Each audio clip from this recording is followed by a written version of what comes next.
Hello, my friends. My name is Luis. I am a student of University Secar of English. Okay, today we go to talk about have you ever.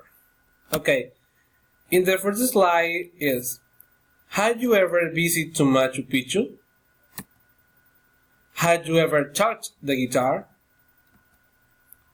Had you ever looked over 1 million pictures just one day? Had you ever known famous star? Had you ever practiced exercise at the beach? Had you ever gone skiing? Had you ever driven a motorcycle? Had you ever drunk tequila?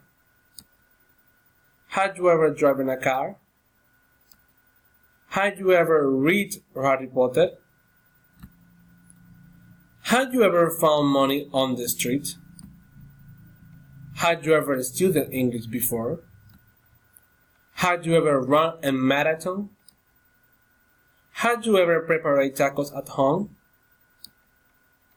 Had you ever worked 15 hours in your office? Had you ever walked the Great Wall of China? Had you ever had an iPhone before? Had you ever swum with dolphins? Had you ever lost your wallet? Had you ever stayed asleep on your laptop? Finish. Thank you so much.